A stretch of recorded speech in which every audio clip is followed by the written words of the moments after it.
Right, excellent. It's now 11:30. I'd like to say a very good morning and a very warm welcome to all delegates, wherever you are joining from across the UK. My name is Gordon Nelson. I'm the Scotland Director of the Federation of Master Builders. Today's FMB Building Conference, entitled Building for Success, is sponsored by BNCE, provider of the People's Pension, and our conference brings together policymakers, industry stakeholders, and master builder companies in a live and virtual audience to debate skills, retrofit, and standards in construction. Please join a conversation on the conference on Twitter. You can see the hashtags and the call sign on the slide there. And I'd like to start by extending a large thank you to our conference supporters as well, which includes OpenReach, TradePoint, Jewson, and Build Aviator and the Build Chain. Thank you very much for your support. Now, the FMB Building Conference is hybrid, and new for this year is the addition of multiple online streams, including this one, the Devolved Nations Retrofit Roundtable, which runs from 11:30 through to 3 p.m. with a break for lunch in between. As the FMB works within and across all 4 nations of the United Kingdom, we're able to bring our insights and our members' experience to bear through various channels, including today's conference. We are live streaming this session, and a recording will be available post-event for on-demand viewing. From 2 o'clock this afternoon, you can join us again to hear from other keynote speakers, including Ifan Glyn, Member of the Scottish Parliament, and also the Scottish Government Minister for Business, Trade, Tourism and Enterprise. You can also join us to hear from Dr Arup, who is Head of Fair Work Procurement at the Welsh Government. And also we look forward to hearing from Dr Stephen Garvin, who is the Head of Building Standards at the Scottish Government. For now, though, we open our Devolved Nations section with a Retrofit Roundtable discussion, which will run until 1 o'clock. Now, I am defining retrofit as a process of making changes to buildings and technical systems within buildings so that the energy consumption and associated carbon dioxide emissions are reduced in line with energy and climate and policy goals. In the week of COP27, when the world's attention is focused on urgent action to meet ambitious climate change targets, our Retrofit Roundtable is conveniently timed to explore the challenges and opportunities for the construction industry and its skilled workforce to deliver retrofit works on our homes and buildings. Here we welcome panellists from all 4 nations of the UK to share their knowledge and insights on retrofit. The UK government has made a legal commitment to achieving net zero carbon emissions by 2050. In order to achieve this, we need to decarbonise our homes and buildings. And there are currently 8 million lofts that need insulating, 5 million uninsulated cavity walls, and 20 million uninsulated floors that need upgrading if we are to reach these targets across the United Kingdom. Now, this area represents a significant area of work for local builders, all the way from Bathgate to Belfast and from Bridgend to Bradford, to install insulation, double glazing, and new heating technologies across our homes. So that is the scene set for our discussion today. But before I outline the running order of our speakers, a very warm welcome to each of our panellists, who are Jofeh, a consultant to Arup and chair of the Welsh Government Advisory Group on the decarbonisation of existing housing. Professor Martin Haran, the Professor of Real Estate and Urban Studies at Ulster University. Jim Brand, the Director of the Energy Skills Partnership in Scotland, which provides a link between industry, government and Scotland's colleges. Dr Alice Owen, Professor of Business, Sustainability and Stakeholder Engagement at the University of Leeds. And a warm welcome to my colleagues, Ifan Glyn, the Director of the FMB in Wales, and Gavin McGuire, the Director of the FMB in Northern Ireland, who are of course my colleagues. Now, can I ask all delegates to please post your questions in the chat function, and between myself, Ifan and Gavin, we will pick these up and put them to our panellists in the panel discussion session later. Before we get to our panel discussion, we'll begin with a spotlight session on each devolved nation. Here we will spend 10 to 15 minutes per nation with a focus on retrofit through the lenses of, firstly, the policy of the respective devolved administrations, with a special focus on the funding and incentives in place for households to commission insulation, fabric, and other retrofit measures on their homes.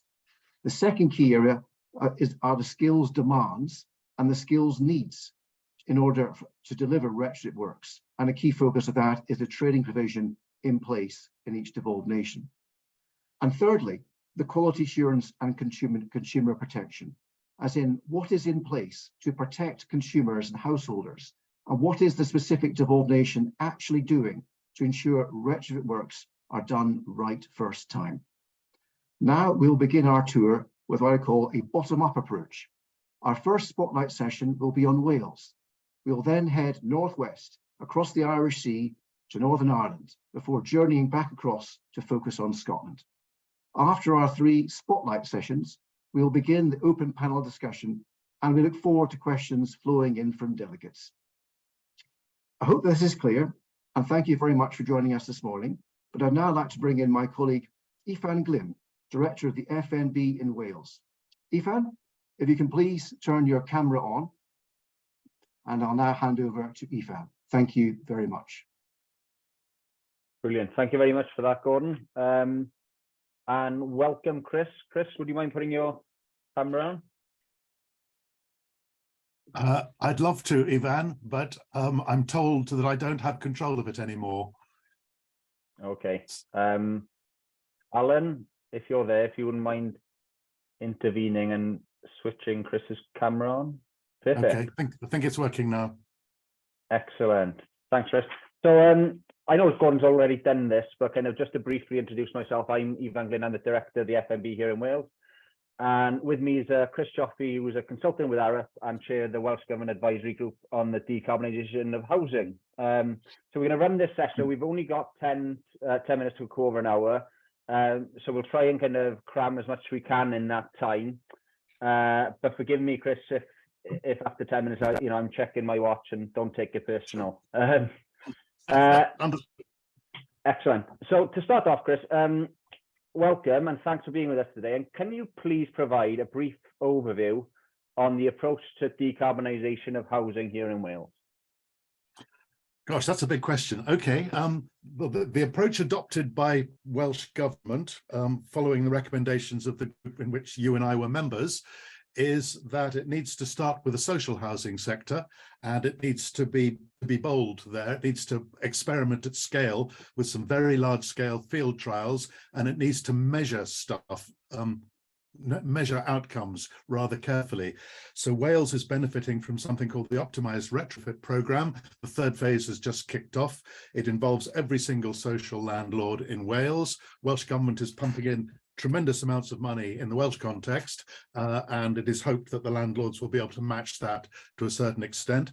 Thousands of homes are being retrofitted, and the before and after energy consumption is measured, the internal environmental conditions are measured, the weather is monitored, all the outcomes are measured, not just the technical ones, but the social ones and economic ones as well. So there's the potential there to learn a tremendous amount of lessons applied to the privately owned homes in Wales, which form the majority. The challenge we face is that we need to get started on the privately owned homes before we've learnt all the lessons from the.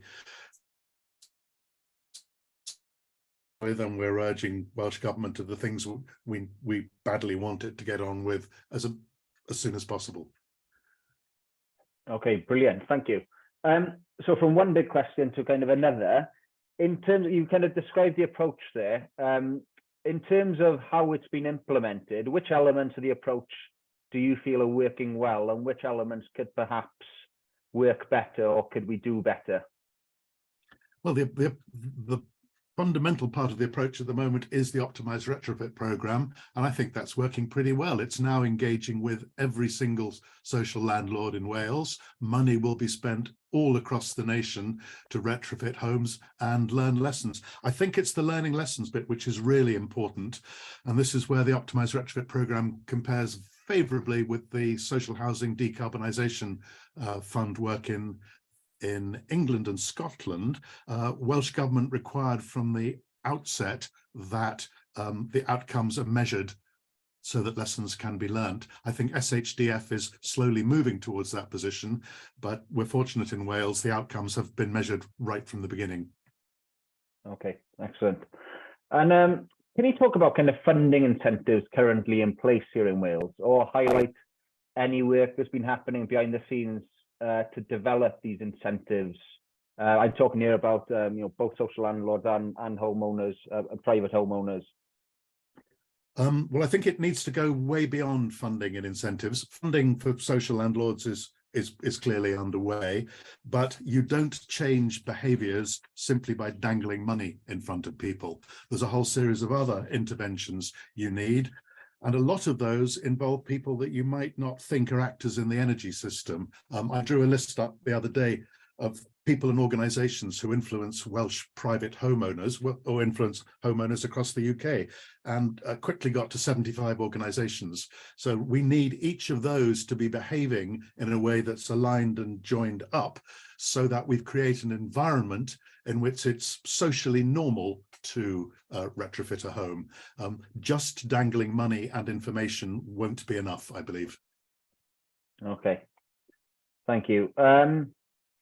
And then moving on to kind of quality assurance and consumer protection, what is Wales currently doing in this space? Past 2035 in the optimized retrofit program. I think one of the early lessons we're finding is that strict compliance is really quite hard. It's much easier to conform with the spirit than with the letter. Things like independent third-party certification of compliance is a big hurdle to overcome. So we're learning what's good and what's not so good about past 2035, and I think that will underpin future quality systems. I think we need a specifically Welsh quality system that protects homeowners and protects installers and builders and suppliers. It needs to be a system that delivers trust. I think trust has to be at the heart of everything, and for that to be operating, one of the absolutely key things is good data about the home, about the homeowner, about the before energy consumption, about the after energy consumption. It's got to be data-based and it's got to be trust-based. Okay, and then moving on to skills. Yes. Where do you feel we're at in terms of the skills provision? So just to kind of give you an overview of where, anecdotally speaking to members here in Wales, until the energy crisis came along, I would say that retrofit in general was quite a kind of a niche subsector within the construction sector for our members, or that's how they viewed it. Since the energy crisis, I think ultimately builders do what clients ask them to do. So the majority of our members work in the private domestic sphere. Some do work within social housing, but the majority the private domestic sphere. So what they're finding at the moment is that that demand is starting to ramp up. Interest is coming from private homeowners, but our members are kind of struggling to, they see the opportunity and they see this as a kind of a place where their businesses could certainly grow. But the challenge for them is they don't know what skills they need, and they don't know where to acquire those skills. And even if they know what skills they need, the provision isn't necessarily there pan Wales. So that's just kind of anecdotally what our members are currently telling us in Wales. But what's your view on kind of the skills demand and provision here in Wales in relation to retrofit? Ifan, I agree with you. Builders do what clients ask them to do, and there isn't yet a confirmed, trusted, growing pipeline of retrofit work. We can make estimates. The CLC's national retrofit contains some very interesting estimates that Parity Projects made about the need for plumbers, plasterers, joiners, electricians, heating engineers, insulation specialists. But any estimate that we make at the moment is only as good as the input data, which is generally EPCs, which we know we can't trust, and it's only as good as whatever the target is. And vague targets like EPC-C by 2035 don't really cut the mustard, I think. So first thing I think is to get some really good data about the homes so that we actually know what we're dealing with. We know broadly, but we don't know in enough detail really, and how that work varies in a sort of granular way. And then we need some more specific targets, like all homes to have their energy consumption reduced by 40% by the end of the next parliamentary term, for example, and then beyond that, some other target. We need targets which it's easier to measure progress against. Then I think we can put in place the measures to create the environment in which small builders in particular start to trust that there is a growing pipeline of work. But until we've got that data, we really don't know what skills are going to be needed, where, and at what time, and numbers. And so if I was a small builder, I would focus on my conventional work, which pays me quite nicely, and has nothing to do with energy efficiency. Yeah, which is a missed opportunity, isn't it? In many ways. It is. So, that comes to my last question then, just on the kind of, I know your answer, I'm sure you'd want to answer this question with kind of lots of different things, but if there was one thing that you think we need to prioritize right now to really ramp this up and make retrofit mainstream, so to speak, you kind of alluded to acquiring data. Would that then be that number one priority in your view? Ifan, you're dead right. That would be. We need every single home in Wales to be surveyed by the end of this Senedd session, which is about 2.5 years away, and we need a building renovation passport created for every single home in Wales. That's a doable task if we put our minds to it. Okay, brilliant. Thank you, Chris. And I'll pass you now back to Gordon. Well, thank you very much, Ifan and Chris. Useful insights there, and I think I'm looking forward to hearing, particularly from the Northern Ireland perspective, from my colleague Gavin and Professor Martin. I think also that Dr Alice Owen may contribute to the discussion in Northern Ireland. But first things first, I'll pass everyone over to Gavin for the spotlight on Northern Ireland. Over to you, Gavin. Thanks, Gordon. I really appreciate that introduction, and also been able to hear the comments from Chris and Ifan and Wales as well. I think it's interesting that we have those themes that will be quite common, probably right across whatever region we're discussing in terms of the challenges.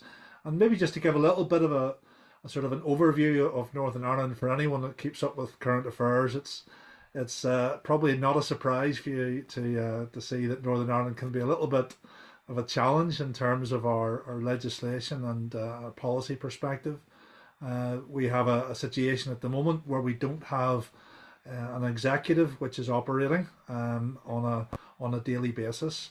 When that executive has been in place, it is a coalition of parties who take up the various departments and ministries. So there can be challenges of different parties having different priorities, perhaps in relation to where they see the finance and direction of travel being in place for their particular departments as well.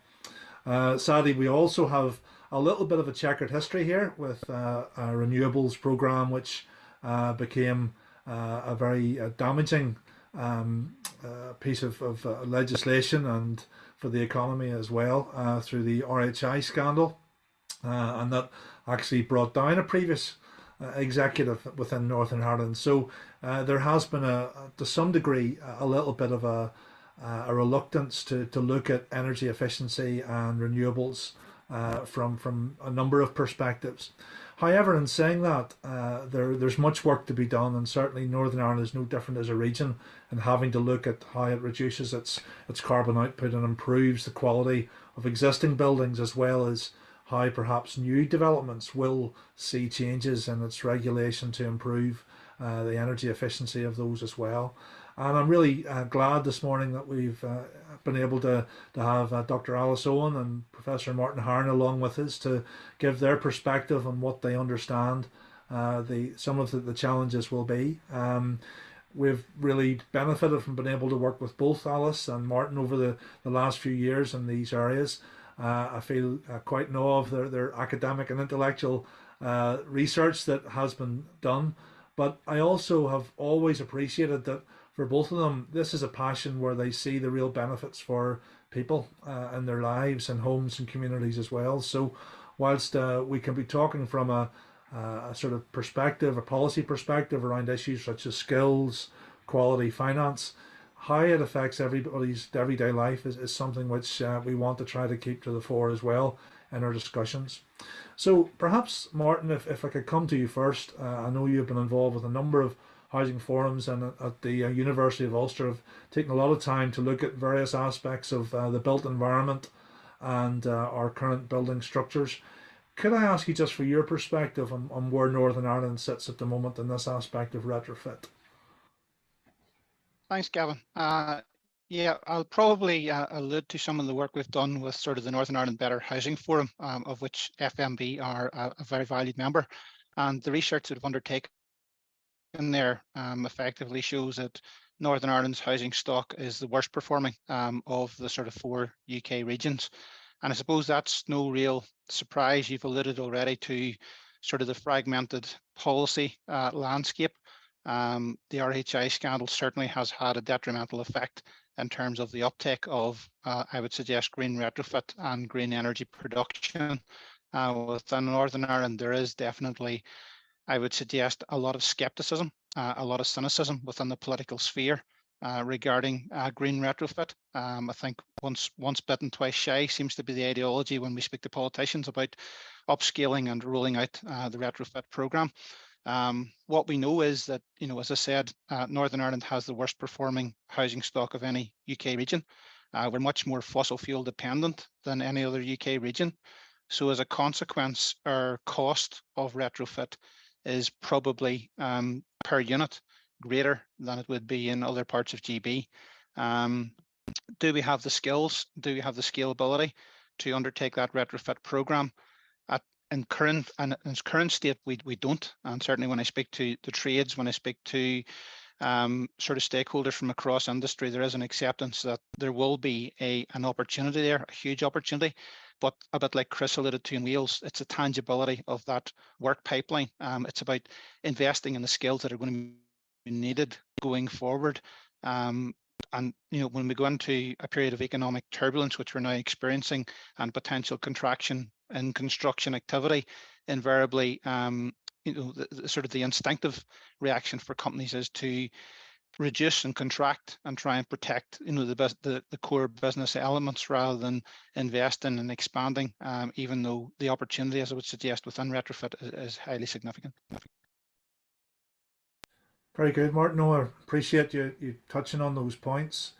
So, from your research, what do you see as being the scale of the challenges within Northern Ireland as a relatively small region in terms of retrofit? Have you any thoughts on, because I know earlier on Chris and Ifan were chatting about being able to sort of get down to some of the numbers or the challenge of the problem, if you like, but I know some of your research has sort of been able to sort of try to narrow just the amount of work which needs to happen. Have you any thoughts on that? Yeah, the work we've been doing with the forum has looked at, I suppose, in any context, the first thing we need to understand is the size of the problem before we actually look about how do we fix it or how do we resolve it or address it in any meaningful way. And what we've done effectively is we have effectively analysed and benchmarked the EPC performance. And I know Chris alluded to it, EPC performance and EPC scores they're not by any means perfect, but you know, going back to his point about robustness of data, quality of data provision, at the moment they're probably the most robust measure that we do have. We undertook that exercise spatially to sort of look at the disparity right across the province. And again, this comes into this legacy. Northern Ireland does have a lot of single individual dwellings, one-off houses. When we look west of the band, for example, in Northern Ireland spatial terms, we can see that there's a lot of energy inefficiency in housing stock. And we undertook that exercise. We also did it for CO2 mapping to look at the CO2 profile of housing stock across Northern Ireland, which currently constitutes around 14% of greenhouse gas emissions. Now, my concern with that is that whilst that seems relatively modest, all the other key sectors of the economy are much further advanced in terms of their in terms of decarbonisation, whereas housing we seem to be somewhat stagnant. So by virtue of non-mobility, we're likely to become a much greater contributor. But equally on the offset of that, obviously we can become a much greater proactive contribution to the decarbonisation agenda.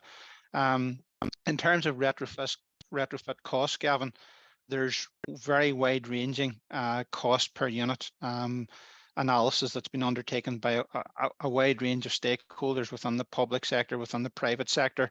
I know that the most recent piece of work we've done with the Centre for Sustainable Technologies at Ulster University has brought down the cost of green retrofit to a much more, what I would say, palatable cost figure. Obviously, that depends on the depth and the nature of the retrofit intervention.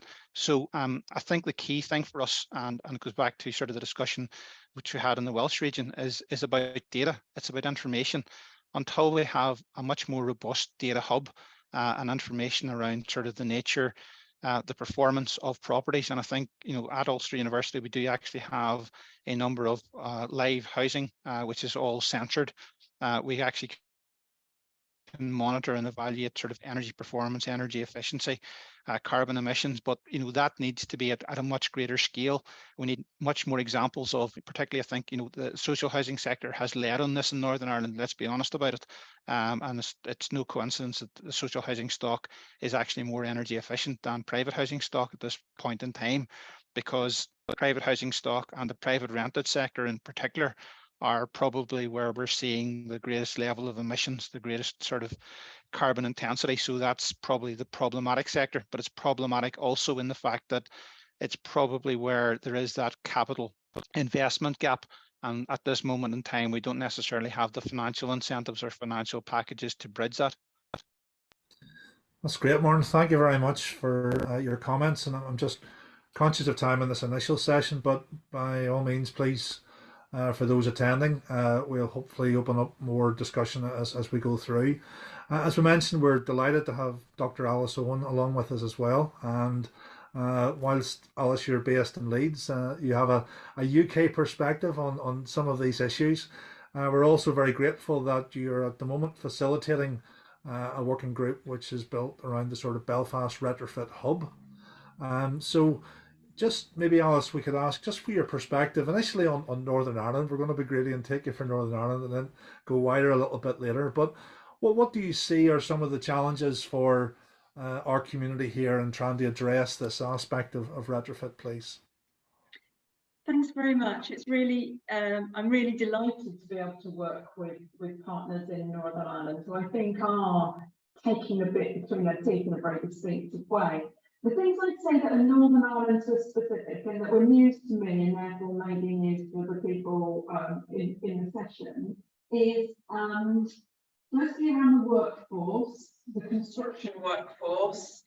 There's a huge divide between the skilled workforce that is commuting out of Northern Ireland on a weekly basis for wage rates that can be double what they get at home with accommodation added in. So, and you know, the flights out on a Monday morning and back on a Friday night to Dublin, to London, to Birmingham are full of workforce. Now, I understand that that's not the FMB membership workforce, but what I think that does is it kind of interferes with the pipeline of high quality, high wage opportunities to do renovation work, which is where FMB members are really active. So I think there are some specific things that to be done, and therefore a specific role for the public sector and the anchor institutions to actually book the market in the way that Northern Ireland would operates left to its own, completely to its own devices. So that's one thing. I think the second thing is the recognition that your policy landscape, as well as your political landscape, is different to the rest of the UK. Specifically, your regulator for energy is different, and therefore some of the things that Ofgem talks about in England, Wales, Scotland, they don't apply. And also the way in which, and this was news to me, and you'll correct me if I got this wrong, but the fact that building regulations sit with the Department for Finance. You know, I think that's a really, I'm not saying it's wrong, but I think that is different to other devolved administrations. So, you know, it needs to be thought about. So there are some specific challenges and some things that have to be configured in a different way to move forward. The other thing I'd say that's Northern Ireland specific and can be seen as a good thing is that everybody knows everybody.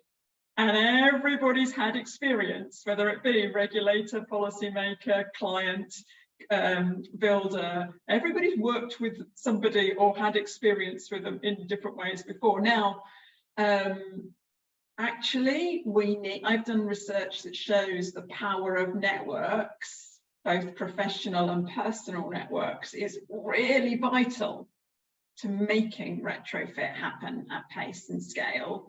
But you kind of also need to know what those networks are and find out where they're not being as productive as they might be, or where they're locking people into particular ways of doing things. So that's also, I mean, every place has got its networks, but Northern Ireland's networks, I think, need particular recognition and work and understanding. Yeah, no, thanks, Alice. And it's nice to have sometimes a wider perspective just on what's going on. I'm sure Martin agree. We're a quirky nation here, so I include myself in that as well. It's been a bit off the walls. So that's the challenges for us in trying to be able to do that. I think initially, obviously, what we're talking about here is that industry, you know, appreciates that there's a need for us to do this. But it does need to be collaborative, doesn't it, in terms of what's there? It's not just going to get there based on what industry can offer or what the client requires. It will take a change. Can I ask you, Alice, I know it's early days for the Belfast Retrofit Hub, but how is that group set up, or what's its kind of core objectives in terms of trying to reach a conclusion with some of these points, please? I'm really delighted to talk about this because I think Belfast is doing something quite different with the idea of a retrofit hub. There are various retrofit hubs across the UK, but they tend to be clustered around some available project funding. There's a project with some funding, right, let's get everybody around to deliver that effectively. What Belfast is trying out is a different approach, which is, can we get the city as a whole in a place to deliver the national retrofit strategy? And it's certainly the only organisation that I'm aware of that specifically references the national retrofit strategy as its kind of core set of organising principles, and says the 8 ingredients of the national retrofit strategy, which I'm sure we can talk about later on, all have to be present. And the point of the Retrofit Hub is to get the system in the room and then take some steps forward collectively. So that may be about funding, or it may be about standards, or it may be around procurement frameworks, or it may be about skills provision, or it may be about data. But the point is, it's kind of starting with, let's get the system together. And instead of saying, here's a pot of money we've got to spend, say, here's a set of outcomes we want to achieve in terms of our building stock. Right, now, what do we need to have in place in order to make sure the workforce actually stays in Northern Ireland during the week and earns a decent living? What do we need to do to ensure that that workforce is appropriately skilled and doesn't just push retrofit opportunities to one side because they're all a bit difficult and risky? What do we need to do to actually make sure the clients are asking for energy efficiency, as well as granite worktops, not instead of granite worktops? And I think that's coming up with a different set of questions and actions. Now, at the moment, it's just generating a very long list of things to do, to uncover the truth, to start conversations, to work out where the NHS is in all this, to work out how the different, FE qualifications might work with on-site training, an incredibly long list. But my hope is that this is how you build action as much as strategy. We know the outcomes we want to head to. So can we just collectively do one step at a time? And everybody knows where they're going. Now, this is something slightly different to what Martin and Chris have already mentioned around the urgent need for data. And it's not instead of needing data. But what I think the Belfast Retrofit Hub approach is doing, if we manage to build and maintain some momentum, is work alongside improving data. Because there is something, if we wait for the data to be perfect, then we'll be waiting a very long time. And actually, even with imperfect data, even with EPCs, and I join the chorus in saying they're not really fit for all purposes at all, you know, we can identify a range of things that we can make progress on, and then we build confidence in take the next steps, and funding materializes as a result of, I'll say some more about funding, I think, on a national base, UK basis rather than Belfast. But does that answer the question about what the purpose of the hub is? Yeah. And I guess why I'm excited about it, because it's kind of just saying collective action. Super, super. Thanks, Alice. Yeah, and we appreciate, you know, in the limited time both yourself and Martin have had this morning. We're really grateful for your comments, and hopefully we'll have some more time to come back to some specific questions or bits and pieces. But thank you for giving that overview. I'd like to pass back to our chair now, Gordon Nelson, please. Thanks, Gordon. Excellent. Thank you so much, Gavin, Martin, and also Alice. Some really insights there on the Belfast Retrofit Hub, and I've been making some notes both from the initial spotlight in Wales, which Chris and Ifan focused on, and looking at some key themes that are consistent, but also some differences. And Alice's point about data is one, of course, and also I think that the mention there of an outcomes focused approach, beginning with the end in mind, to sort of coin a phrase, is one thing which maybe we can draw on from and potentially learn from. So we'll obviously be picking up questions later on for the panel discussion, and just a reminder to everyone joining us today to please don't be shy, post your questions in the chat function, and as mentioned earlier, between myself, my colleague Gavin and Ifan, we'll pick up those questions and put them to our panelists after we finish the final spotlight session, which of course is on Scotland. And I'll very shortly introduce Jim Brown, Director of the Energy Skills Partnership. If you could ask Jim to put his camera on. But just to sort of set the scene from a Scottish sort of perspective, more so on the policy side of things initially. And then a key reminder here is that the Scottish Government designated back in 2015 energy efficiency as a national infrastructure priority. And indeed, in 2019, the Climate Change Act, which was passed in the Scottish Parliament, commits Scotland to net zero emissions of all greenhouse gases by 2045. So we've got more stringent targets, 5 years ahead of the UK, 23 years to go. So that's the sort of the policy funding structure and challenges for Scotland. And also just on another topical theme in terms of the direction of travel from the Scottish Government, just last week, there was an update published on the Scottish Government's progress on their heat in building strategy, which was published a year ago, which is about achieving a net zero, particularly with the built environment, and hence retrofit being a critical pillar of that. And they've informed me that they'll look to publish a new heat in buildings supply chain delivery plan before the end of the year. Now that's absolutely key for our members and the suppliers of our members being smaller and medium-sized local building firms around Scotland and indeed the UK. And in order to deliver a retrofit, as we've heard, creating a marketplace, a credible, sustainable marketplace is absolutely critical for the contractors looking to take their business in that particular direction to make the most of things.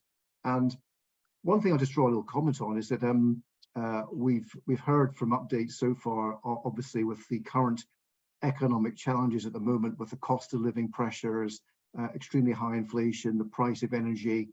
And I think as my colleague Gavin made the point that the inquiries from consumers, homeowners and households about energy efficiency, upgrade, retrofit, to go alongside extensions, conversions, new bathrooms and new kitchens, all very, very small and very infrequent. But perhaps now there's, given the wider challenges on energy and the cost of living, there's more of a driver on the demand side. I don't know any specific evidence of that, but one thing which I picked up just last week, there's more inquiries at our FMB's exhibition stand at a home building show in Harrogate from consumers asking about retrofit energy efficiency. Are there contractors who can deliver this? Where do I start? And that question was never really being asked a couple of years ago before the pandemic struck. So that's a sort of a bit about the background, the context of where the Scottish Government is policy-wise on pushing this. I think picking up Professor Martin's point earlier, with the cynicism, as he said, within some of the politicians in Northern Ireland about retrofit and greening our homes and buildings. Certainly in our experience, there's a lot more drive behind this amongst politicians and the Scottish Government. So they recognise the scale of the challenge. And it's a very different sort of, I guess, attitude towards retrofit and energy efficiency that I've certainly picked up. And that sort of sets some of the scene on the policy side. There's a bit more I can bring in later on, but I'm very keen now to bring in Jim Brown to talk about the skills needs, the skills demands, and also Jim's knowledge and expertise through engaging with a key component is our Scotland's colleges to train the generations of contractors and tradespeople who are going to be vital to deliver retrofit in Scotland. Jim, over to you. Thank you, Gordon, and you set me up nicely there. Energy Skills Partnership, I'll say a little bit about us first. So we are a collaboration of colleges. We work with, are co-funded by the colleges and the Scottish Funding Council, who fund colleges and universities. We were set up to look at the whole energy, engineering, construction sector and look at future skills. Over the past few years, we've aligned with the climate emergency and the just transition to net zero. And we are kind of in the midst of a triangle of colleges, industry and government. So the government policy drives are really, really key for us and the work that we do. Gordon touched on a couple of the policy drivers for us: Energy Efficient Scotland, Climate Change Plan. We have the Climate Emergency Skills Action Plan now that's been developed. So we're probably in quite a good position from a policy context, and these plans and policies actually align very closely with ESP and our remit and the sectors that we work with. So we're in a really good position. From a college perspective, we are aligned with Colleges Scotland, which is the policy trade body, if you like, for the colleges. We work with the College Principals Group, we work with the Vice Principals, Business Development, just to join it all up and make sure the comms is really clear about what the future direction of colleges need to be to support industry and meet these skills needs in order to support government in developing and delivering their targets. A key strength we have in Scotland, I think, is this joining up piece. So Scotland's a small place as well, Alice, and we all know one another quite well. But in the construction space, there's been a really good piece of work going on. We're working very closely with Scottish Government directly, Craig Frew, who was supposed to be on today, but unfortunately couldn't attend, but also Energy Saving Trust. And we've developed work plans. We're engaging with industry, we're running webinars for industry, we're working with all the trade bodies and professional bodies to really inform industry about what the opportunities are and to drive this one forward. So it is quite a good position to be in. From our perspective in the college sector, and under construction, we have a number of training networks that we've established. So we have a building services, we have a construction technician, we have construction crafts, but then we've got energy efficiency, looking at the whole insulation piece, and we have low carbon heat, focusing on the micro renewables. And we've done quite a piece of work again with the colleges. We have a number of projects running, but one of the key things that has been achieved is over maybe about 3 years ago, we kicked off a piece of work with commissioned by Scottish Government to pull together all of the industry bodies and to agree a skills matrix about what does a competent installer look like, whether that be micro renewables, whether that be insulation, etc. That has now been adopted into PAS 2030. It has been written into Scottish Government's procurement processes it's not a requirement at the moment, but it will become a requirement further down the line. So there's time for industry to ensure that their workforce is skilled, and we are looking at interventions that can support that the workforce in getting these skills. A number of projects that we have running, and especially in the energy efficiency space. We had the National Transition Training Fund last year that supported about 500 people being upskilled, people in industry or apprentices being upskilled in these newer technologies, retrofit skills, etc.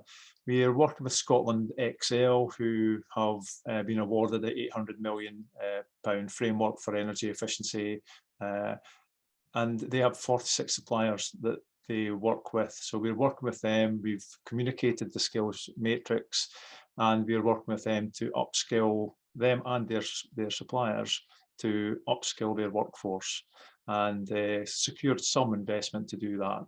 And the key thing for us is it's about colleges. So we've worked with our colleges to develop the capability, the capacity across Scotland as best we can. Huge geographic challenges, as you can imagine. But we have 17 energy efficiency training centres who have now been set up. Most are doing micro renewables, but we have 5 centres who are being established to look at the insulation technologies, techniques, if you like, and we are working with others to kind of build that whole capacity. We've got 3 that are very active in the insulation space, and we've got 2 that are in development, and we're looking to have another in the north of Scotland being developed. So we've been very fortunate to get funding from private sector, public sector, some directly from Scottish Government, to be able to invest in the training facilities, to invest in training the college staff, and to be able to support industry with some funding to take their skills to the level that the government are looking at to get the industry to. And that's a lot about the consumer confidence that you were talking about earlier. We've had some bad stories historically as well about bad practices, and we really don't want to go down that route again. So there's been a big push to get the work plan to take this forward.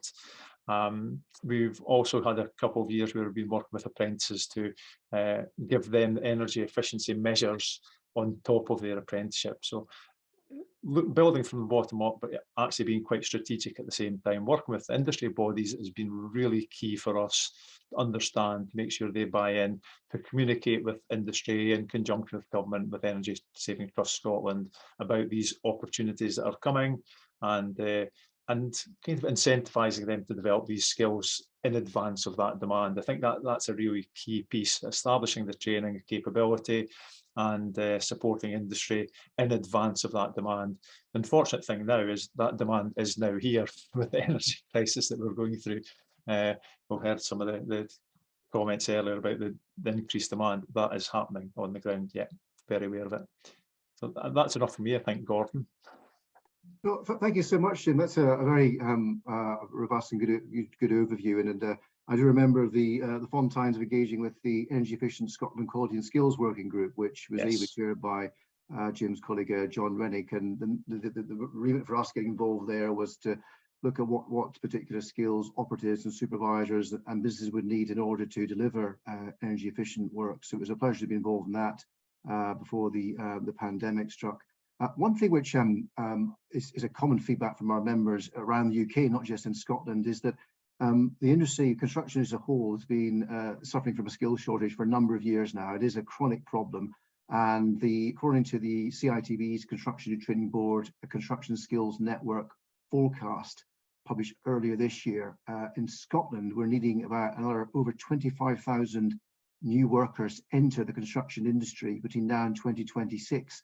And that is before, as you mentioned, the demand for retrofit actually gets going. So we're already going to be short for existing workloads on what you might call business as usual, be that on the domestic side, commercial, public sector. So it does present an even more of a significant challenge on the skills side to get enough people in. One thing which Jim mentioned, energy savings trusts. I think in Scotland there's certainly a good amount of advice aimed at householders on where to find funding, be that loans or cashback on retrofit measures for the house. So there's a good plethora of information already out there, managed principally by the agency Home Energy Scotland. And there's various pots of funding available and cashback. So I think from a sort of funding, make it easier for a household or homeowner household to get the right energy efficiency measure in place, there is quite a range available. This can be a little bit confusing, that journey, depending whether you're a tenant, an owner occupier on social housing. But certainly within Scotland, there's been a few years of trying and testing out the funding support, the advice, and so forth. And one thing which has been we talked about recently within Scotland is on the consumer protection and quality assurance. I mean, obviously talk about past 2035, which, knowing that one of our members does a lot of work on the social scale mass retrofit and refurb projects, they're very much sort of in that space already, understand past 2030 for public building standards inside out. But for many other of our members, smaller companies who are already extremely skilled at not just the technical skills of renovations, extensions, conversions on domestic properties, but also in the soft skills. And that's very key too, because they're very much used to project managing, facilitating, I mentioned refurbs, extensions, renovations, and understand that consumer psychology. So yes, the skills are certainly critically important, both on the technician side, heat pumps, but also fabric and insulation, but also I think the soft skills too. And I think that's something which a lot of the small local building firms, including FMB members, are already extremely good at. It's their bread and butter. And without that soft skill set, that project management approach for domestic clients, they wouldn't be thriving businesses doing what they're doing currently for the time being. One thing, of course, mentioning consumer protection, it is a reserved matter to Westminster currently. Within Scotland, consumer advocacy and advice is for the Scottish Parliament. So it's a bit of a, well, not quite a grey area, but it can be slightly confusing. But I know the Scottish Government, in their update on their heat and building strategy, they very much understand that as this market grows potentially and more work is delivered, there's a risk to householders of basically less scrupulous tradespeople, not companies who are not actually qualified to deliver retrofits. So they're very much aware of that, and that's something the FMB we've been pushing with Scottish Government and trading standards in recent years, that in order to ensure that it's done right first time, we've got to make sure that the right quality firm, building company, is able to deliver retrofit. And Jim mentioned the quality and skills working group and the skills matrix, which is part of it. But fundamentally, the consumer protection is a reserved matter. So that's a bit of a summary from a Scotland perspective as to what's currently going on at the moment. And just to summarise what Jim was saying there, and myself, certainly that the policy and the government sort of focus and energy behind this is quite aligned. There are obviously challenges and gaps, and the speed of installing renewable heating systems and even understanding our building stock, going back to data, there's an awful lot of work to do there. But certainly the policy direction of travel and knowing the scale of the challenge is sort of set in motion. And indeed, in the next couple of weeks, myself and one of our Scotland board members, we're picking up some of this with Patrick Harvey, who's the Minister on Net Zero. So what I'd like to do now is invite all our panellists to put their cameras back on, and we'll begin our panel discussion, a question and answer session. But a big thank you from me for all your contributions so far. What I might do is, I'm just looking at the chat questions, and one of the things which noting that each nation, depending on the data, has a similar, albeit challenges to promote and put the right policy frameworks in place to deliver domestic retrofit works and to get, I guess, consumer buy-in, create the marketplace, have the right training provision in place in the colleges. So is there potential, any scope, this is a question from a delegate, for a sort of coordinated UK-wide national retrofit strategy? What I might do is I might start initially with Chris in Wales and also Ifan before moving to Northern Ireland and back, of course, to Scotland. So over to Chris. Do you think there's scope for a coordinated national retrofit strategy across the UK? Gosh, what I don't want is Westminster directing what happens locally. I would like some national coordination on targets, I think, and goals, so that they're very clear and agreed. I'd like the UK to follow the Scottish example and make energy efficiency a national infrastructure priority, or recognise it, the importance that it has for infrastructure. I ran some numbers the other day, and I think if we halve the energy consumed in all our homes, that saves the equivalent energy output of 9 Hinkley C power stations. So energy efficiency certainly has to be regarded as an infrastructure priority.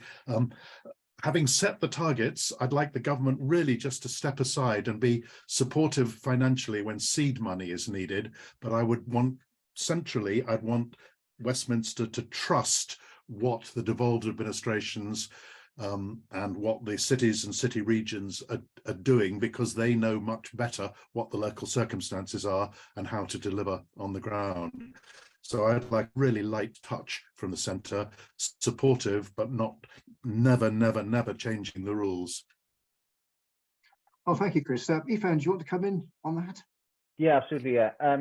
I think, you know, to kind of directly address your question, Gordon, on kind of how realistic it is to have a UK-wide strategy in this area, you know, there's certainly benefits in that, you know, there would be benefits in that. But I think fundamentally it kind of goes beyond this policy area in many ways. You know, there's a kind of a distinction in kind of interpretation of what UK-wide collaboration means. We've seen it often, you know, it happened with a heat and building strategy where, you know, the £5,000 grants the UK government are giving out in England also applies in Wales. Well, Welsh Government didn't have any kind of, you know, there was no no conversations were had with the Welsh Government on that. It was kind of imposed on them. So I think the devolved governments view collaboration as kind of 4 equal partners coming together to form a kind of common position. UK government approaches, to be blunt, we tell you what to do. And until that kind of distinction interpretation is resolved, I don't think it is realistic that in devolved areas like this, you know, housing is devolved.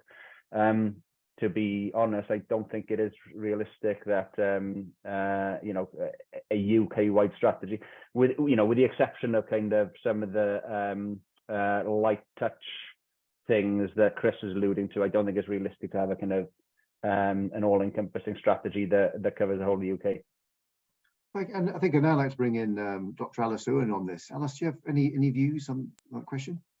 Yeah, I think I'd echo and maybe reinforce or develop some of the points that Chris and Ifan have offered there. I think it's absolutely vital that there is a national, UK-wide desired set of outcomes.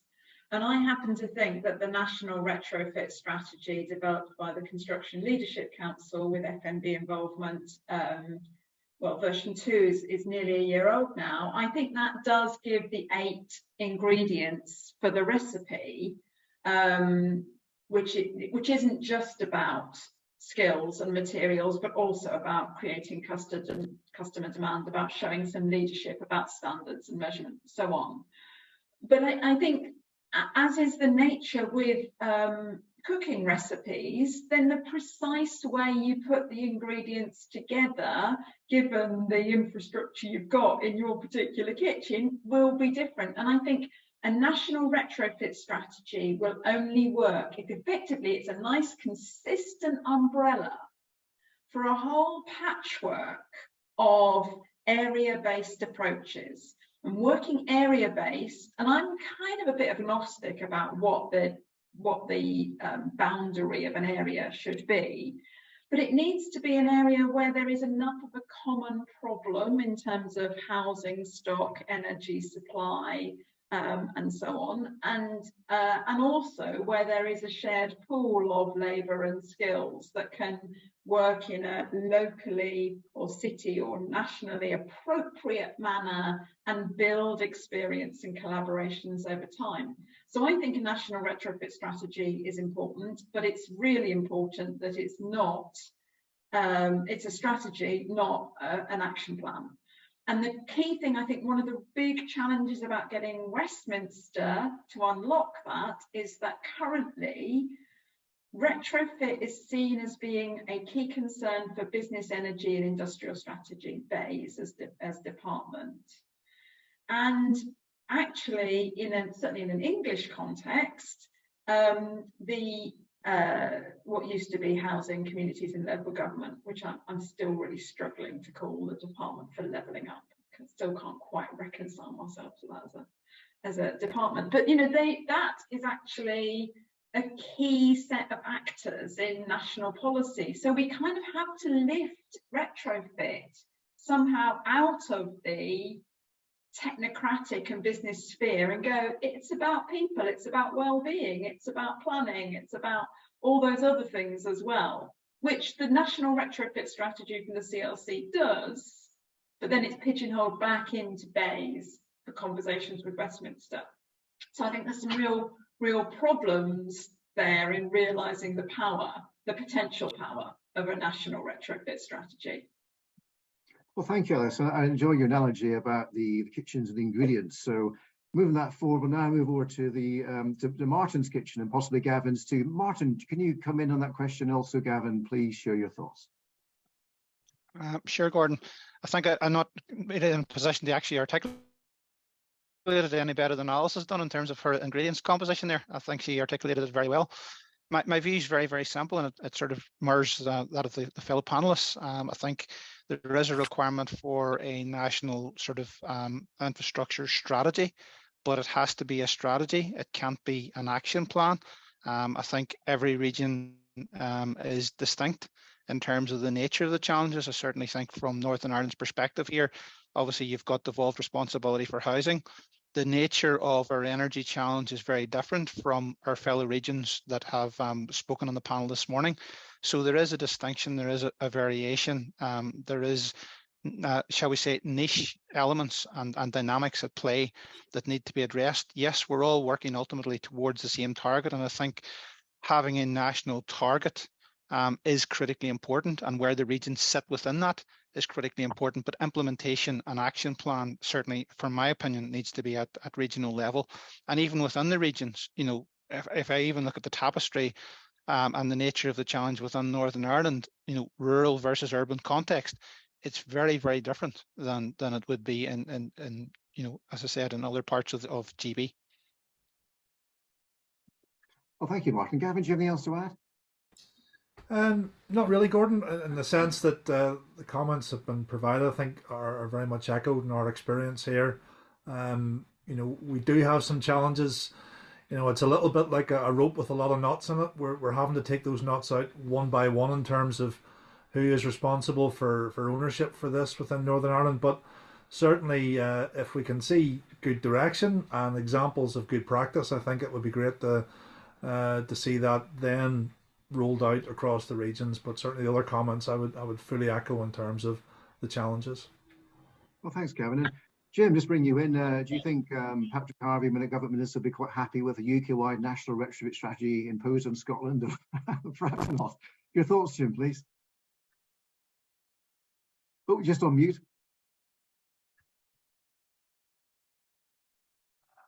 I'd like to come in from the skills perspective, obviously, Gordon, and I absolutely agree with what everybody said. A national kind of target ambition, but with a regional dimension to it. Every region is very different and needs to be addressed in an action plan according to that region, the housing, the rural, the cities.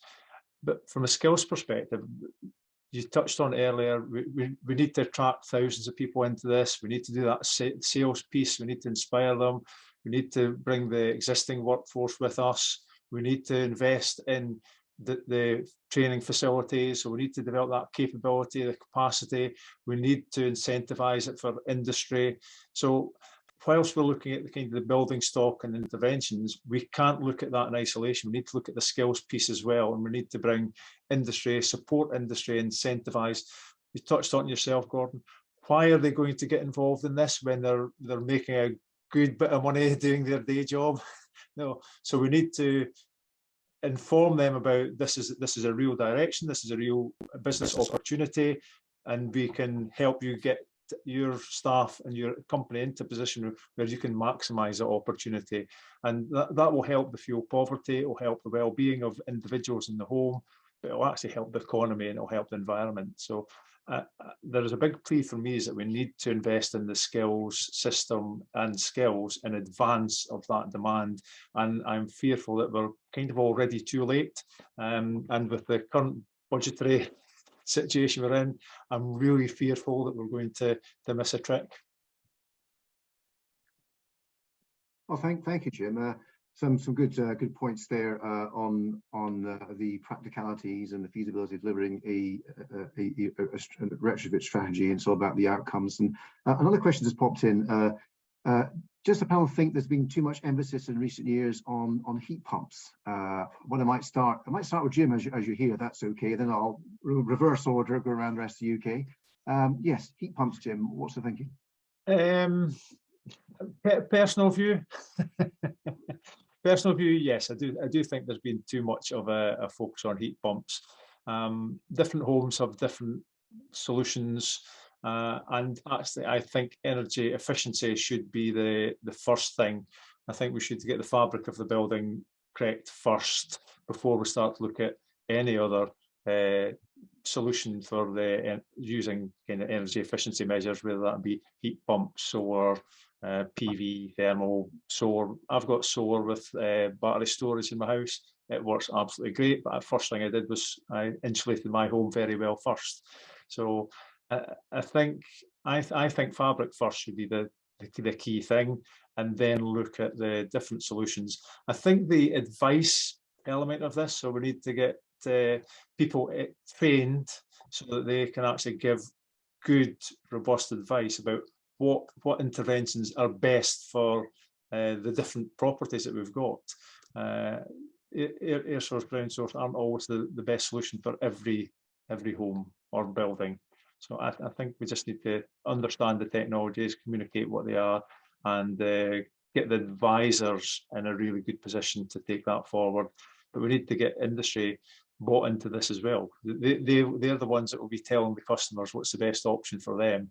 If they're comfortable installing gas boilers, they'll continue to install gas boilers. They need to see the benefit of solar, thermal, hot water systems, MVHR, or air source, ground source heat pumps.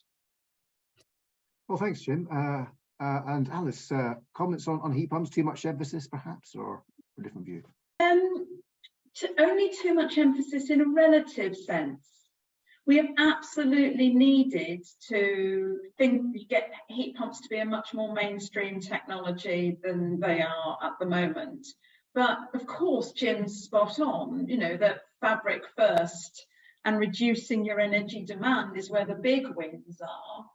And I find it very frustrating that we have yet again, through the UK-wide heat and building strategy primarily, reach for technology that's going to magically sort things out, rather than think about what's wrong with the system that supports the homes that we live in at the moment and how you kind of change that system. I mean, energy efficiency and heat pumps together ought to be a kind of marriage made in heaven. But because we're only attending to the technology deployment, we're actually keeping those perfect partners separate, and focusing on the wrong kind of targets, numbers of heat pumps deployed, rather than energy demand reduced or decarbonised. They clearly, they clearly aren't solutions in all situations, clearly, but they could be an amazing solution in many towns and urban settings. So I think it's a relative overemphasis, and it's coupled with the problem about nothing is being done to help the current incumbents, all those small businesses that call themselves heating engineers but are in fact gas engineers, who are busy, you know, whose livelihoods depend on fossil fuels, and whose key trusted suppliers, the Bosches, the Siemens of the world, are busy saying, don't you worry, hydrogen, we've got it covered, don't you worry. You know, so we're not tackling the kind of incumbency issue. So a long way of saying, I'm happy with the attention on heat pumps, as long as some other things get the same amount of attention, please. Well, thank you, Alice. Martin, has been an emphasis in Northern Ireland on heat pumps too much, or is it a different picture in Northern Ireland, Martin? Definitely a different picture, Gordon. I speak to a lot of heat pump manufacturers in Northern Ireland, and their main market seems to be the GB market, purely on the basis that it is financially incentivized there. The same sort of opportunities and financial incentivization doesn't exist in Northern Ireland. So whilst Northern Ireland is a big producer of heat pumps, the vast majority of that production is invariably exported to GB. So we haven't seen that same level of emphasis and attention on heat pumps. I would agree and echo everything that Jim and Alice has said. My view on it, my personal ideology on it is, we need to concentrate on fabric first. We need to make our homes more energy efficient before we look at the technical solutions around how we generate energy production. And I think, given that Northern Ireland as a region is slightly behind the curve of the other regions on this call, I think our emphasis and certainly our focus going forward needs to be on pushing that fabric first approach, and that's where I think the real gains, the real impact can be attained. You know, so we haven't certainly seen the level that the likes of Scotland and England have for heat pumps, but as I said, possibly to do with our political structure and the lack of policy intervention, we haven't necessarily moved forward. Now, whether that's a good thing or a bad thing, but certainly, you know, I think we can learn a lot in Northern Ireland as a region from the other devolved regions on this call, in terms of, you know, maybe in terms of being the last out of the block, shall we say, as a region. We have an opportunity to gain insight and to target where I feel the impact can be attained most in terms of reducing the carbon intensity of our housing stock. Well, thank you, Martin. I'll just bring Gavin in here. What about feedback from FMB members about heat pumps as a sort of solution? Have you picked up conversation with members in recent months about that, Gavin, in Northern Ireland? Yes, Gordon, I've spoken to a few who are using the technology already because it has been client required or asked for, and they've been positive, I suppose, for it. I guess it comes back to Chris's comment earlier on that builders will build what clients ask for. So, and if you get clients who are moving towards that industry option, that's the case. You know, picking up on what Martin was saying, that the situation here in Northern Ireland is slightly more complicated in that the technology around gas supply is a relatively new innovation within Northern Ireland in comparison to perhaps other regions, and there's a big movement from the sort of gas suppliers now to look at sort of biomethane, for example, as an option in the next while, and seem to be working quite strongly with the Department of the Economy on seeing how that could be developed. So I suppose that there may be some form of hybrid policy, Gordon, in relation to how energy is generated and used across Northern Ireland, that might again have a little bit of a vagary to other regions in the UK, simply because of the sort of nature and a lot of the sort of single dwellings that we would have here too, which are the case. But certainly there's an increased interest in the subject, and I think it will become more mainstream over the next while. Well, thank you, Gavin. And Chris and Ifan, any comments on the heat pumps question? I'm glad there has been a lot of attention to heat pumps, because they're certainly going to be part of the solution. I'm not in the fabric first or the heat pump first camp. I think both, as Alice said, both are going to be part of the solution. I think it's data and good advice first, so that you know what's right for each individual home. There will be homes where it's absolute, and homes and occupants where putting the heat pump in first will be absolutely the right thing to do. And there's no doubt that, to me, that's the best thing to do from a strictly carbon point of view. But we need to take a broader view than just carbon. We have to think about money, have to think about comfort, have to think about cost. So it's knowledge and good advice first, and then an integrated approach which will deliver both fabric and heat pump in the right order at the right time. Well, thank you, Chris. Ifan, do you want to come in? Yeah, just to echo everything's been said, really. It's, you know, they're not mutually exclusive, are they? I think, you know, it's about knowledge, knowledge of consumers, but also knowledge of contractors. I think our members often struggle with, you know, as I mentioned earlier, being asked questions by clients about the best thing to do. And, you know, the assumptions of clients is sometimes that, well, if I install a heat pump, that will resolve the matter, when it clearly doesn't. So it's about a holistic approach, isn't it? Oh, thanks. All your responses on that question. Another one's come in from Miss Emma Donaldson, and I'll read this question out. It's referring to Fergus Haradan's comment about CSCS changes, which are the card schemes, where grandfather rights will no longer be accepted. So this is on the skills side. As he said, we may lose some people working in the industry who don't want to go through this process, the new processing of CCS cards. How do we stop these people leaving the industry? And noting comments and discussion earlier about skill shortages, what do the panel think about that one? Does anyone want to go and grab this one by the bull of the horns in the first instance? I'll change the order around. Does anyone want to come in on that one? No volunteers at this. Oh, Gavin. Oh, well done, Gavin. Over to you. Yeah, so I appreciate it's maybe slightly off the subject of retrofit, but I know FMB have been working as part of the CLC looking at this subject, which will affect some current holders of that CSCS card, or here in Northern Ireland we have an equivalent which is called CSR.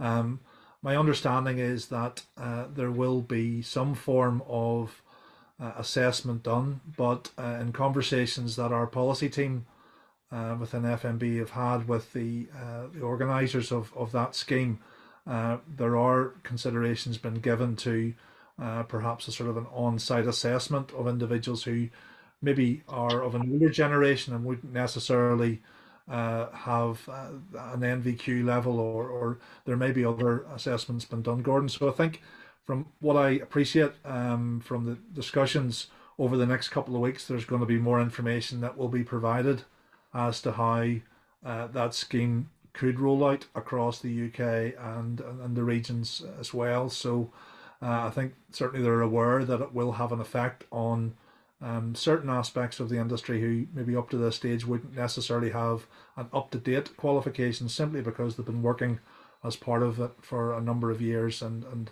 have left academia behind, if you like. But FMB are very much on the case of trying to see how that would play out for our members and for others in that circumstance as well. Well, thanks, Gavin. Just coming in on that, certainly for contractors, our members who only work for domestic clients, CSCS cards aren't relevant.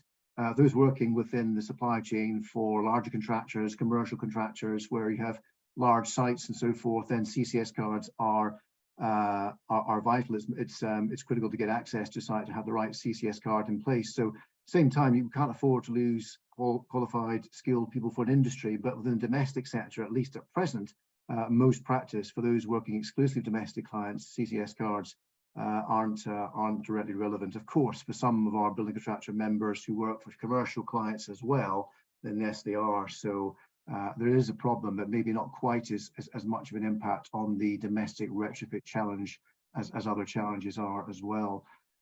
Does anyone else want to come in that? There's another question that's popped in.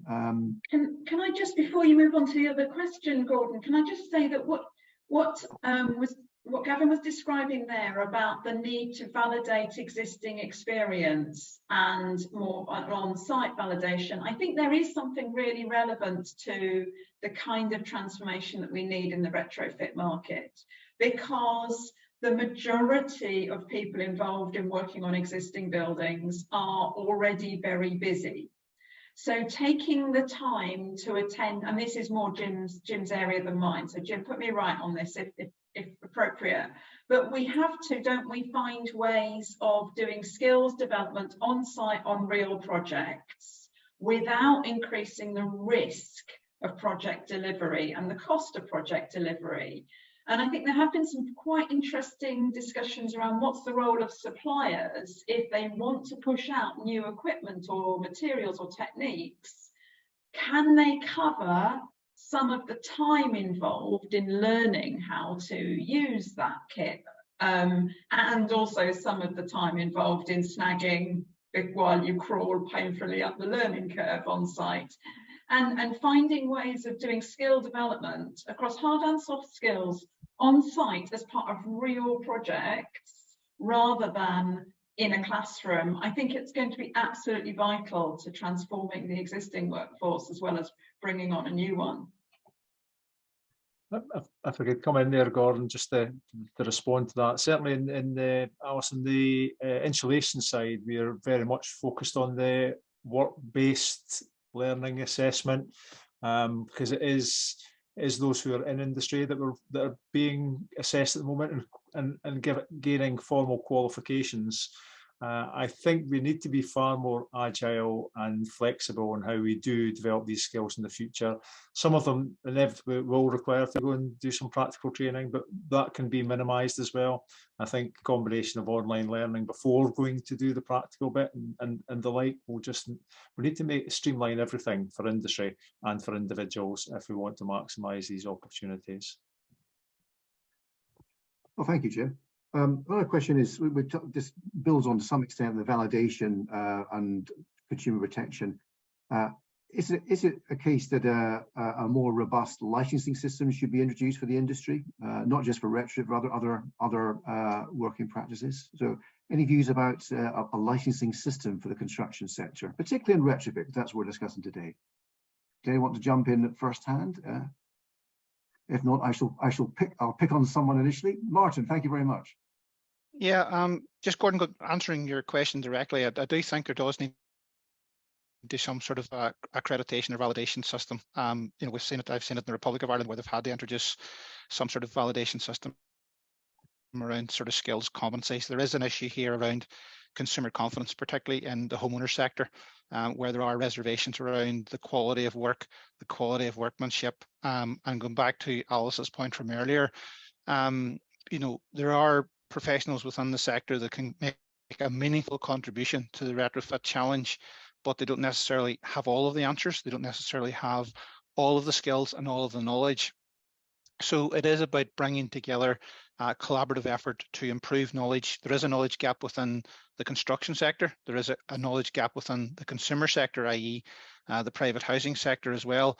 And it is very much about building confidence. And I think the last thing that anybody in this panel would want to see would be shoddy workmanship, inferior workmanship, where sort of the credibility of retrofit is in any way questioned. So I think some form of accreditation, validation, shall we say, even centralized, where there is an accreditation of contractors undertaking the work. And if there is to be some element of subsidization or financial intervention to encourage this, that should be in some way connected to, you have to appoint a qualified, accredited and validated contractor, and that work has to be then certified and signed off before you can actually get your reimbursement of your capital outlay. Well, thanks, Martin. Jim Brown's posted the chat as part of the reason behind the skills matrix within Scotland, which Jim talked about earlier. Does anyone else want to come in on licensing and the whole area of more robust consumer protection for retrofit? Not so far, I don't think so. I think we may have time for just one more question. And Gordon, Chris. Sorry to intervene. Chris had his hand up there. Did he? Sorry, Chris, didn't spot you there. Yes, please. That's okay. It's just a counter licensing. Just thinking about my personal experience, we've used the same heating engineer at home for 20 years. As far as I know, he's never put an air source heat pump in before, but he's just put one in for us because we trust him to do that, and we know where he lives, so we know he'll come and fix it if there's a problem with it. And if I want another trade and I don't have a trusted person to do it, I will speak to my friends and neighbours and say, who did a good job for you? There's a lot of value in local experience, local recommendation, and local delivery, I think. But that doesn't have to be exclusive with the licensing system, does it? Ideally, you'd want some assured quality standards and licensing within a framework of trusted networks. And I think it's a mistake to think that one displaces the other.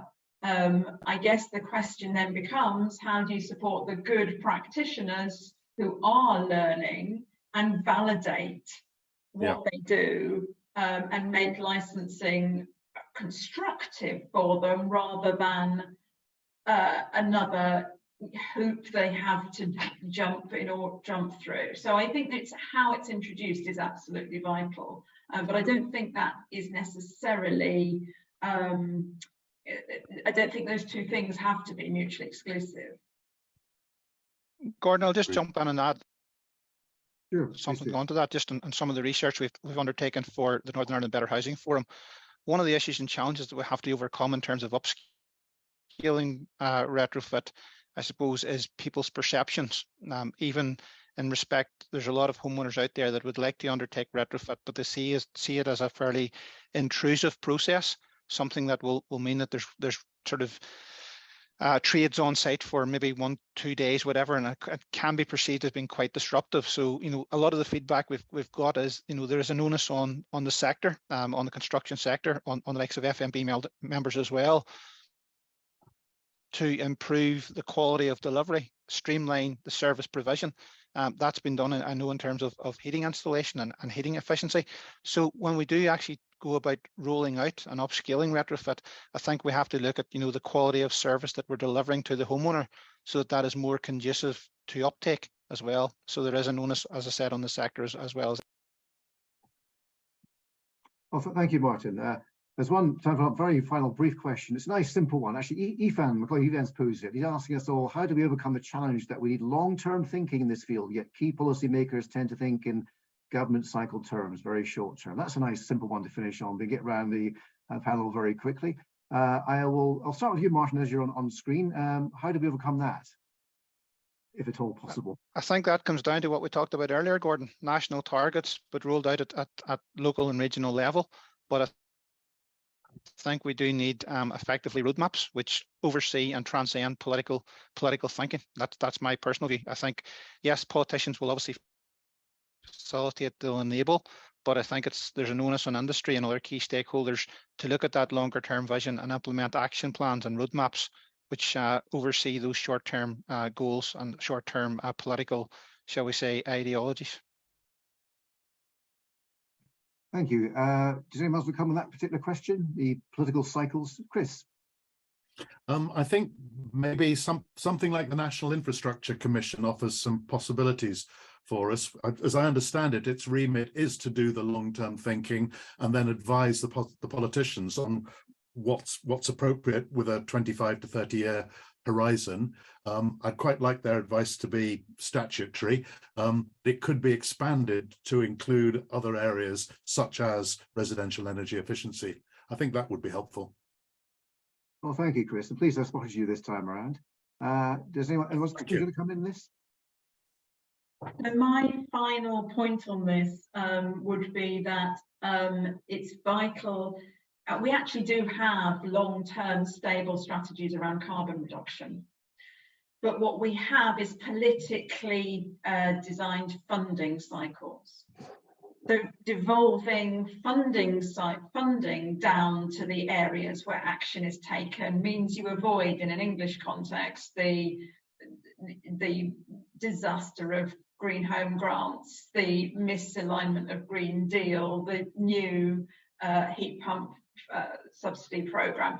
We actually, let's say we know we can afford this level of public subsidy to this particular set of areas, right? How they spend it is up to them, but don't try and design the funding interventions from the top.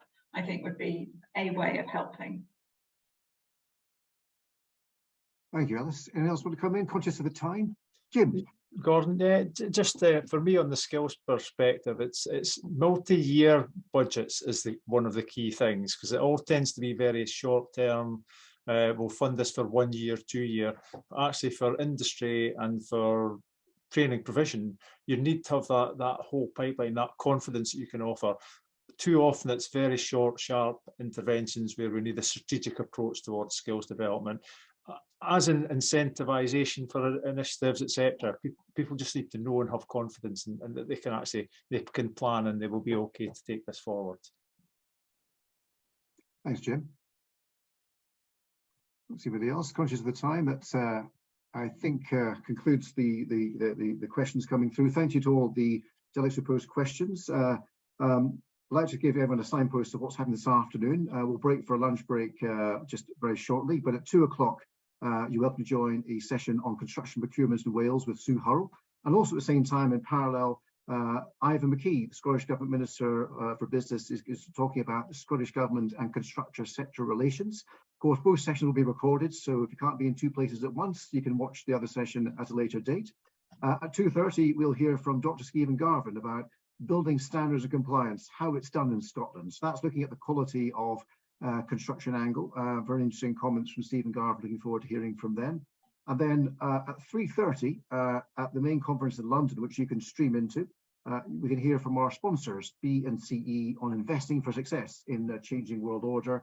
And the final session at the conference at 3:50, 10 to 4, you can hear online from Mark Farmer, who is a well-known name in the industry. He was the CEO and founding director of CAST Consultancy, and he'll be speaking on building for success through innovation in construction. For me, a huge thank you to all delegates for joining us online today, and an even bigger thank you to all of our panelists. Using Alice's analogy, it's been a very rich level of ingredients that we've gone through today. So a good, robust discussion covering a large part of what is a huge challenge. So a special thanks to Chris, to Alice, to Martin, and to Jim especially, and my colleagues Gavin and Ifan for assisting. As mentioned, the recording available post-event for on-demand viewing. And I wish you all a very good afternoon, and maybe see you later on one of the sessions. But thank you very much and take care. Goodbye. Afternoon, folks. Bye, See everyone. you. Bye. Bye. Thanks, Gordon. Thank you.